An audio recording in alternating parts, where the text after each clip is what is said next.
Tatasciore is in the room, you know Fred Tatasciore is in the room. So, anyway, when we're doing all the introducing people, there were 2 or 3 people I forgot to introduce at all who were in the house. I've apologized to them. And then we had Abby here, who got here too late to be part of the whole thing, and I had to cut her off because if I had let her talk, our guest of honor would not have gotten on stage. So I apologize to Abby for that. But ladies and gentlemen, this is an amazing actress named Abby Trott.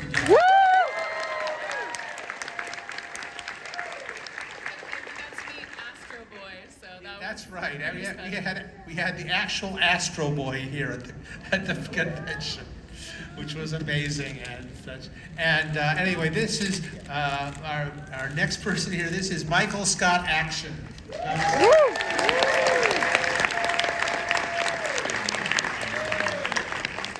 Followed by Kate Robrock.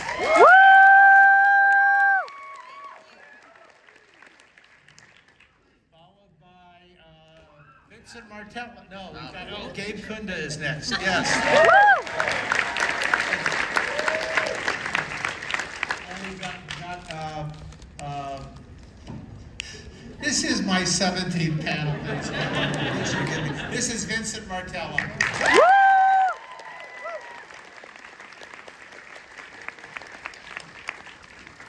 I'm just going to put this on autopilot because that's how we do this. I'm going to go down the panel and everyone's going to tell you some of the shows you've heard them on. They're going to demonstrate their most famous voices, starting with Mo here.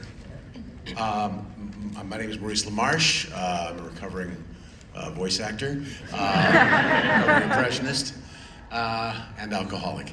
Let's see. The more senior of our members may remember me from The Real Ghostbusters. I played Dr. Egon Spengler. Probably most well known as the Brain from TV's Pinky and the Brain.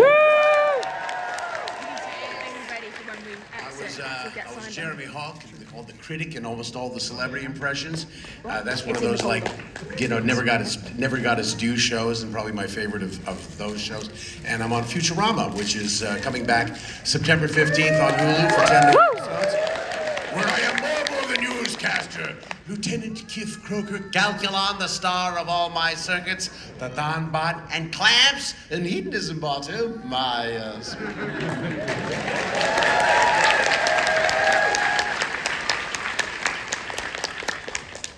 Follow Maurice LaMarche. Tell us what you've done, but would you omit for the moment Phineas and Ferb? Oh, just don't mention Phineas and Ferb at all? Not yet. We'll get to that. Well, I guess I don't work on Phineas and Ferb. The last 20 years of my life. In an instant. Mark just erased it. Well, I'm Vincent Martella. I don't work on that show, I guess. But you might have heard me. I play Robin, like Jason Todd, Robin, in Under the Red Hood. I also play Red Hood in Death in the Family, along with Hope in Final Fantasy XIII and the whole trilogy of those games. I'm also a character named Bradley in Milo Murphy's Law. And I'm also a bunch of various voices in Hamster and Gretel. My favorite being Agent --7, who is not British. And then I'm also on a Comedy Central show called Everybody Still Hates Chris, where I play a news anchor named Rick Donald-White. And he's very outraged about the whites and their safety. And then I don't work on that other show, I guess. I don't know. Well, you see, my feeling was that we couldn't talk about Phineas and Ferb unless we had David Errigo here. Oh, yeah. I can't call David up because I don't have a placard for him like this. You have to have a... Oh, wait a minute.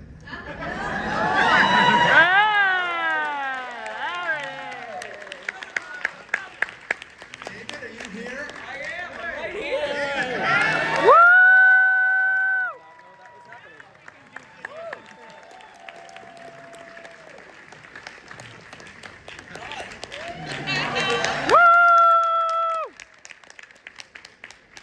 I didn't know that was happening.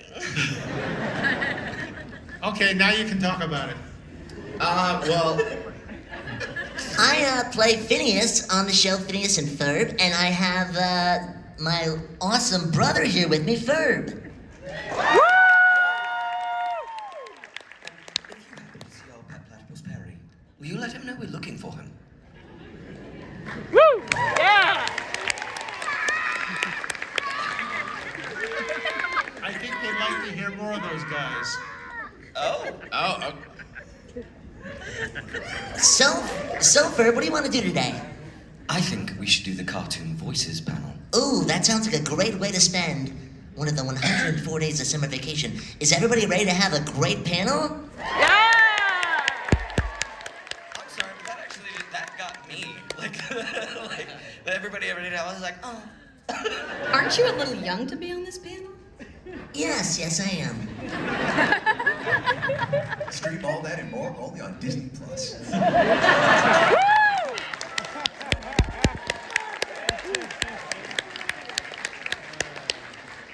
And David, would you tell us where else they've heard you lately? Sure, yeah. If you watched Tiny Toons University, I was, Hampton J. Pig, he's a real sweetheart. and then I was also Pluciferous von Mallard Duck. But since the masses tend to suffer from speech impediments, I go by Plucky. I was, also Arnold the Pitbull on that show, which was a lot of fun.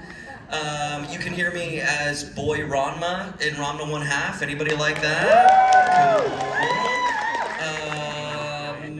And everything that used to live in my brain just fell right out of my ears. I don't know what else I've done. Well, David looks himself up on IMDb.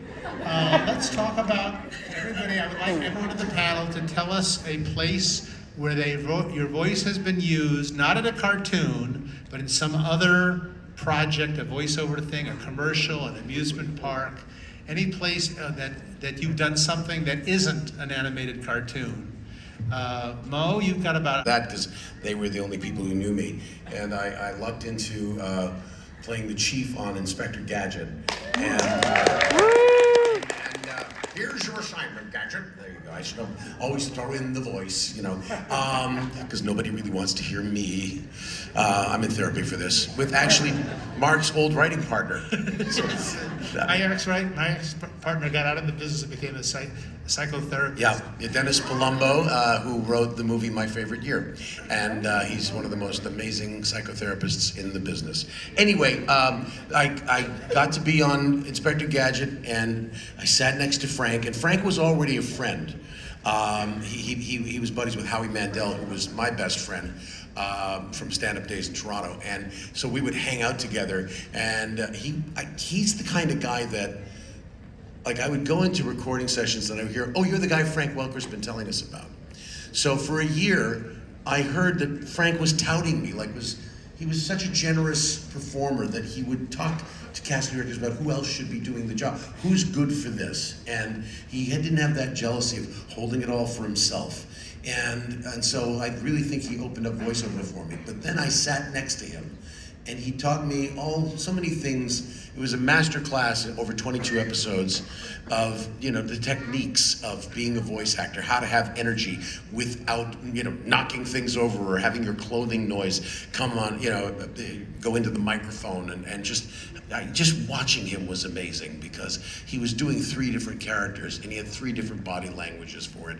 And such a generous man, and to this day, I just take my hat off to him and think of him as the legitimate king of voiceovers. So that's my hero. I know what you want, but you can't have it. So keep your hands off my rampion or I'll snatch it and snatch it good. Everyone stayed far away from her garden. Everyone, except a woman who lived nearby with her husband. Oh, Henry, each day when I look out at that garden, I have an overwhelming desire for a salad made from that plant. I already told you it's salty. But there's an evil witch. And should we focus on having that child we have wanted for so long? Oh, we do? I know that if I do not eat rampion, I will surely die. Very well, my dear. If you want it, you will have it. Bing Crosby, So Henry climbed the wall into Dame Costello's garden and began picking the rampion. That was when the witch appeared. You! How dare you come into my garden and steal my rampion? I will turn you into the lowest form of life, an actor! I was gonna say a politician. This ain't about you! Oh, please, forgive me. My wife craves rampion so badly she will die if she doesn't have something to eat. Well, that's her fault for being picky. And I'll tell you what, I'll let you take as much rampion as you want on one condition. $50. And you must give me the child which your wife will bring into the world. That's 2 conditions. I can't do that. You can if you weren't a coward. Well, then prepare to become a warthog. Or worse, a rider. What is worse than being a writer? I just said. I beg of you not to do that. I promise the child will be yours. Yay! Peter O'Toole.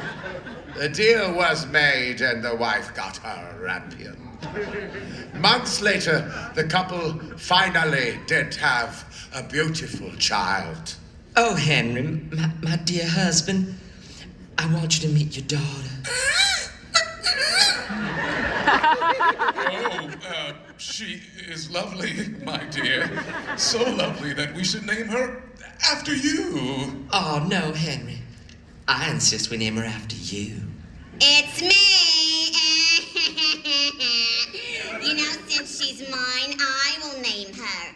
And I'll call her Rapunzel. Oh, that's a really nice name. Is that a family name? It's German. Oh.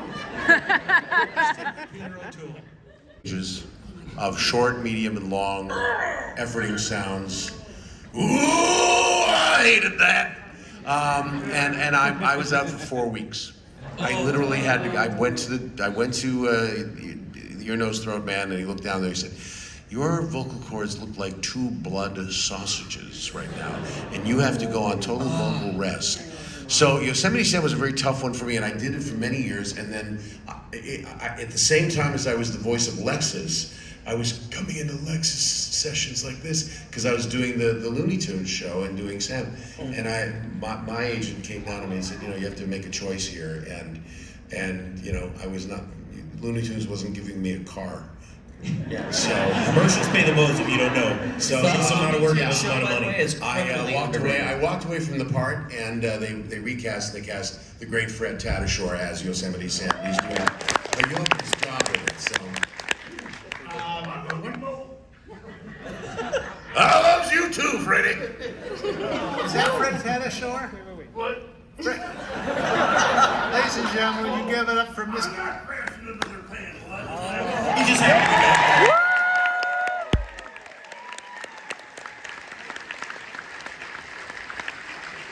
I'm grateful to Lexus. You guys are amazing. My son is we're just cheering back there. We know you are, but what am I? The great Fred Tatasciore, ladies and gentlemen.